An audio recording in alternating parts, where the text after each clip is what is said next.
আসসালামু আলাইকুম। নতুন আরেকটি দিনে নতুন আরেকটি ব্লগে সবাইকে স্বাগতম জানাচ্ছি। আমি আছি বাংলাদেশি ব্লগার আখিমণি নারায়ণগঞ্জ থেকে।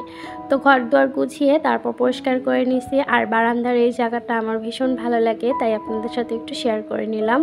তো আজকে আপনাদের সাথে আমি শেয়ার করব যে আমার রান্নাঘরে কোনো প্রকার ক্যাবিনেট বা তাক কোনো কিছুই নাই, কিন্তু আমার প্রয়োজনীয় যে জিনিসগুলো থাকে সেগুলো আমি কিভাবে কোন জায়গায় গুছিয়ে রাখি। তো এখানে প্রথমে দেখতে পাচ্ছেন আমি কয়েকটা কাগজ ক্যালেন্ডার, পুরনো ক্যালেন্ডারগুলো ভালোভাবে কেটে এখন এখানে বিছিয়ে নিচ্ছি। এটা হচ্ছে আমার খানার টুলি, যেখানে আমি খাবার রাখি। তো সেই নিচের যে সেলফগুলো থাকে সেই সেলফগুলো কিন্তু আমি এভাবে বয়ম তারপর প্রয়োজনীয় জিনিসগুলো যেগুলো লাগে সেগুলো গুছিয়ে রাখি। কেননা আমার রান্নাঘরে কোনো প্রকার ক্যাবিনেট বা তাক কোনোটাই নাই, তাই আমি কিন্তু যে খানার টুলিটা সেটাই কিন্তু তাক হিসেবে কাজে লাগাই। তো এখানে আমি ভালোভাবে প্রথমে এই টুলিটাকে পরিষ্কার করে তারপর পুরনো ক্যালেন্ডার ছিল সেগুলো আমি এখন কেটে নিচ্ছি। যে কাগজগুলো আগে ছিল সেগুলো নষ্ট হয়ে গেছে। তো আজকে মাসের কিছু বাজার করা হয়েছে, তাই ভাবলাম যে সুন্দরভাবে এই জায়গাটুকু গুছিয়ে নিই। পুরোপুরিভাবে এলোমেলো হয়ে গেছে। তো এখানে ভালোভাবে কাগজ বিছিয়ে নিলাম। আর এই যে আমাদের গৃহিণীদের যখন এই বয়মগুলো ভরা থাকে তখন কিন্তু মাথায় কোনো টেনশন থাকে না। যখন এই বয়মগুলো খালি হতে শুরু করে তখনই কিন্তু মাথাটা গরম হয়ে যায়। ঘরের মধ্যে যতক্ষণ বাজার থাকবে ততক্ষণ কোনো টেনশন নাই। তো আজকে কিছু শুকনো বাজার করা হয়েছে। সামনেই যেহেতু ঈদ এসে যাচ্ছে, তো কিছু কিছু করে কিন্তু প্রতিদিনই বাজার করা হচ্ছে আর সেগুলো গুছিয়ে রাখতেছি। যেহেতু একলা সংসারের কাজকর্ম একদিনে করা যায় না, দেখা যাচ্ছে একদিন মাছ বাজার করা লাগে, একদিন শুকনো যে বাজারগুলো থাকে সেগুলো করা লাগে। এছাড়াও ধোয়া পাকলি এগুলো সংসারের কাজকর্ম সবই কিন্তু একা হাতে আমার করে নিতে হয়।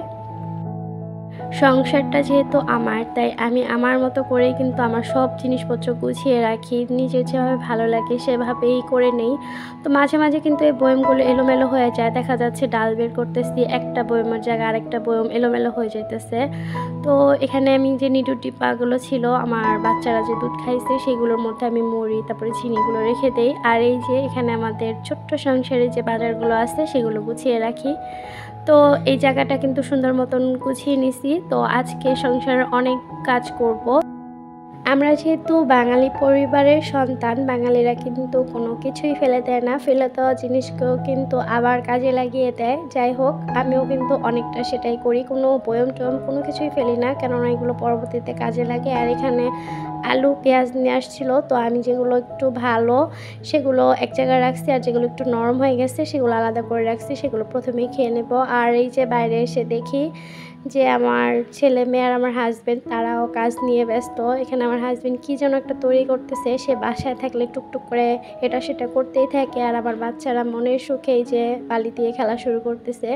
ওরা বাইরে যতক্ষণ থাকবে ততক্ষণই কিন্তু এরকম বালি দিয়ে, মাটি দিয়ে, পানি দিয়ে খেলা শুরু করবে। তো গোসল করাবো যেহেতু, তাই আমি আর কিছুই বলি নাই, যে খেলতে থাকুক। আর এখানে আমার হাজব্যান্ডকে দেখতেছি কি যেন বানাচ্ছে। তো আমি জিজ্ঞেস করলাম কি তৈরি করবা, পরে বললো যে বানালেই দেখবা কি তৈরি করি। আর আমার মেয়েকে বলতেছি তুমি বালু দিয়ে খেলতেছো, বলতেছে আমি ভাত রান্না করতেছি।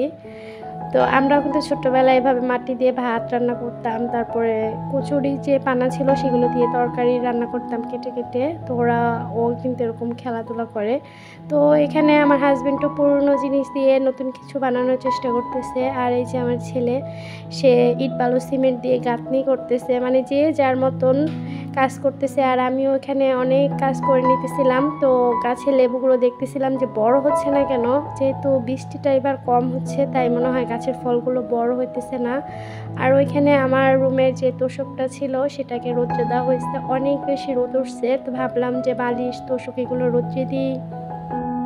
এগুলো রোদে দেওয়ার জন্য হাজব্যান্ডের সাহায্য লাগে, যেহেতু আমি এগুলো পারি না, তাই কিন্তু বাসায় দেখে আজকে বলে দিলাম যে অনেক রোদ উঠছে, তাই এগুলো রোদ্রে দিয়ে দাও। আর এখানে যে গায়ে দেওয়ার জন্য পাতলা খেতাগুলো আছে সেগুলোকে ভালোভাবে ধুয়ে দিছি। এখন ভোর রাত্রেও একটু একটু শীত লাগে, তাই কাঁথা বের করে নিছি, এগুলো ধুয়ে দিলাম। তো এগুলোই এখন ইউজ করা হবে। আমার হাজব্যান্ড যেদিন বাসায় থাকে সেদিন আমার অনেকটাই উপকার হয়। দেখা যাচ্ছে ভারী যে কাজকর্মগুলো থাকে সেগুলো কিন্তু আমার করে দেয়। আর এখানে আমি পুরো এক বস্তা কাপড় নিয়ে আসছি। আসলে এগুলো ফেলে দেওয়ার নয়, আমাদের প্রয়োজনীয় কাপড়। আমার সবচেয়ে বেশি বিরক্ত লাগে কাপড় ভাঁজ করতে। দেখা যায় প্রতিদিন কাপড় ধুই, কিন্তু প্রতিদিন আমার ভাঁজ করতে ইচ্ছে করে না, জমিয়ে জমিয়ে রাখি। তো জমিয়ে জমিয়ে রাখতে রাখতে দেখলাম পুরো ওয়ারড্রোবে খালি হয়ে গেছে, মানে কাপড় নাই। তো ভাবলাম আজকে যে ভাঁজ করেই নেই। আর এখানে আমার রুমটা পুরো এলোমেলো হয়ে আছে, তোষকটা যেহেতু রোদ্রে দিছি, ঘর দুয়ারও পুরো এলোমেলো হয়ে আছে। তাই ভাবলাম যে আগে কাপড়গুলো গুছিয়ে নিই, কাপড়গুলোই আমার বেশি বিরক্তকর লাগতেছিল। তো একে একে সব কাপড়গুলো ভাঁজ করে তারপর ওয়ারড্রোবে রেখে দেবো। ভিডিওটি দেখতে দেখতে ভিডিওর কোনো অংশ যদি আপনাদের কাছে একটু হলেও ভালো লেগে যায়, প্লিজ একটা লাইক করে দিবেন আর আমার চ্যানেলটি সাবস্ক্রাইব করে দিবেন। তো আজকের ভিডিওটা এই পর্যন্ত। আল্লাহ হাফেজ।